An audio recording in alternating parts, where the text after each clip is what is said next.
And now, the short film Sophie and Ben, brought to you by the director of Mimi and Donna.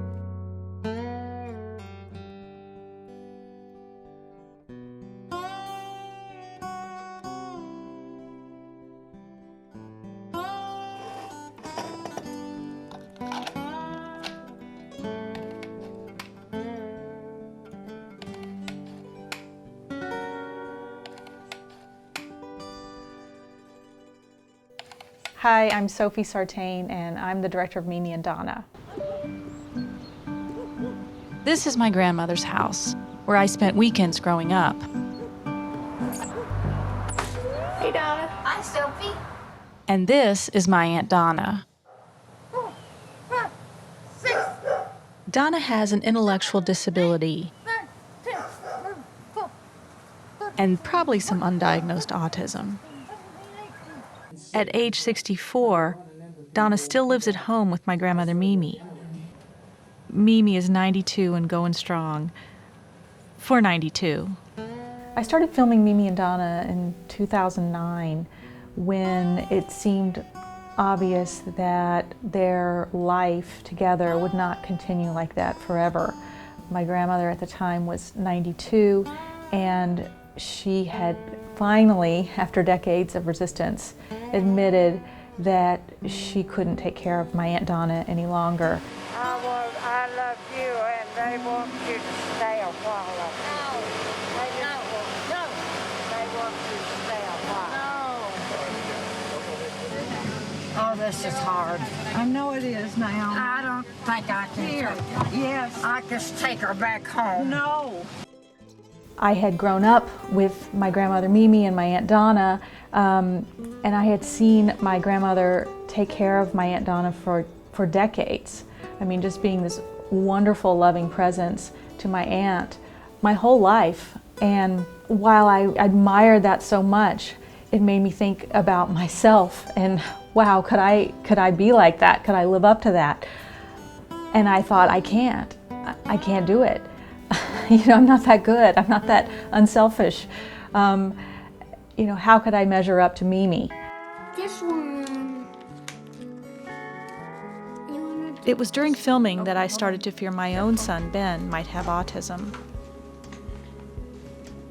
And I wondered if I was beginning a journey that Mimi had just ended. Because it's a bigger picture.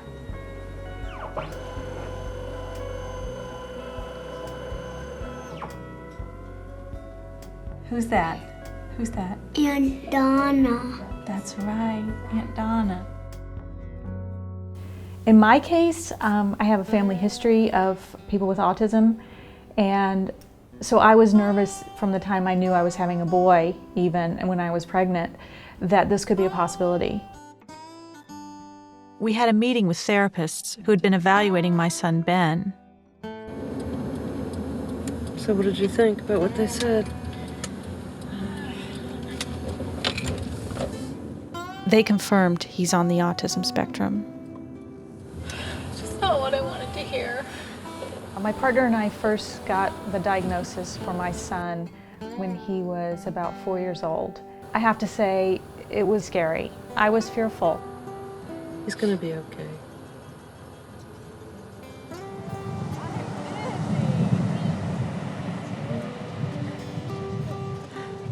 Let's go on those days. You have these, you know, you have kids and you have these expectations of what your life's gonna be like, how it's gonna unfold, you know, 18 years down the road, they'll go to college, things like that.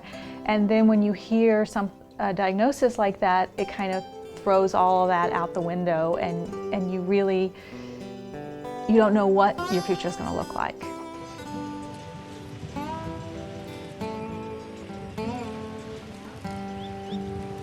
Oh, look, there's a baby. Look, there's like a little baby right there. See that? Or what is that? It's a little one. See that? Oh, that's the baby. Oh, don't step on it. Yeah, I'm giving it some shade. Okay, shade is good. But don't step on it. Crushing is not good. Pretty quickly, I got past that and realized that these family members of mine, my grandmother, my mother, could be role models for me. I think of my grandmother as a hero. I think she showed Donna such love for decades and gave her a really good life. And to me, that is so inspirational. The great thing about our situation with Ben is that he is in a wonderful elementary school now, and he is able to access services that my Aunt Donna was not able to access when she was a child in the 1950s. She was actually asked to leave the public school system in 2nd grade because they couldn't accommodate her. And my son actually entered the public school system in 2nd grade. And so we started talking with him about autism from probably when he was in 1st or 2nd grade, for him to sort of understand that his brain works differently from the brains of other kids. And he's been open and receptive to understand how he's different. All right, Benji, let me talk to Mommy for a couple of seconds and then we're gonna play together. Just you and I. Okay, see the camera there? Look in the very center of it. I have Asperger's syndrome, a higher degree of autism, and what separates me is, well, it's an entire spectrum, so I guess increased intellectual capabilities, decreased social abilities, and as you know, with autism comes obsessions. And I'm basically just a super nerd.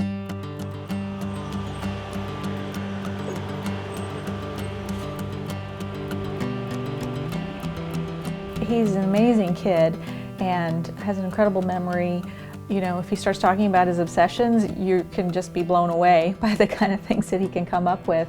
You know, I'm the type of person who was raised in the South, you know, always feeling like I have to say the right thing, don't ever want to offend anyone. Well, guess what? My son will just, he'll say anything. Oh, Ruby, she's my twin sister. We both came out of the same incision in my mom's womb, right?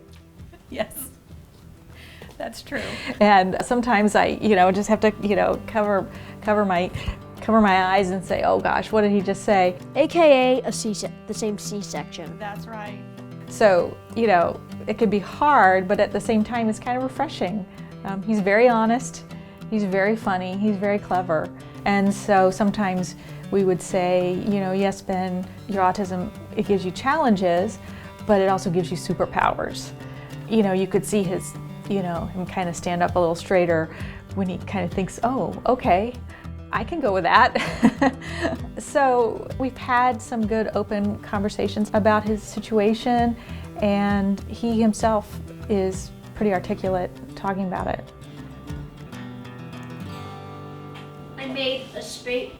I made a rocket to go to different areas of the universe in this game. Once I reach adulthood, I think that the perfect occupation would be game designer. Because video games are the new movies.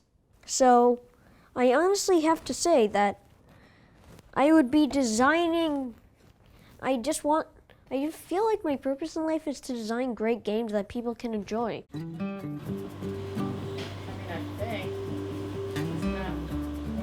Ben has 2 sisters, and they're wonderful with him, and but it can be challenging at times with the siblings, obviously. I call that. I call it. No! Ben, stop it! Jesus. Mine. I'm bigger than you. You want to have the same kind of expectations of all your kids for behavior, doing homework, helping out around the house. But then there are times when you also have to be sensitive to these are different individuals, and does Ben get a pass sometimes or not?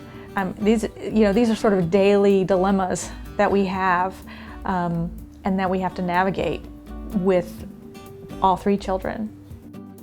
Well, really, he's just like your average annoying brother, but he's just a different kind of annoying. But he's just my brother, and I spend a lot of time with him, of course, because he's my twin.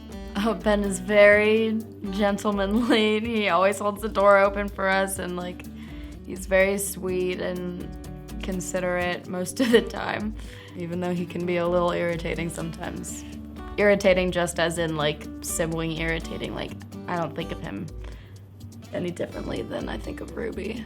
Are you saying that Ruby's irritating? Yeah. Just kidding.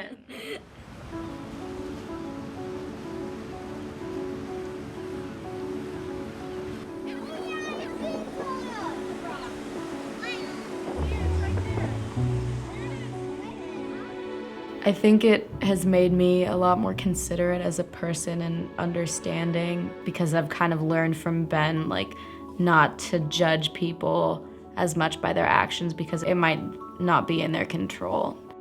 I think it's also made me more open-minded, and it just helps me to get along with people.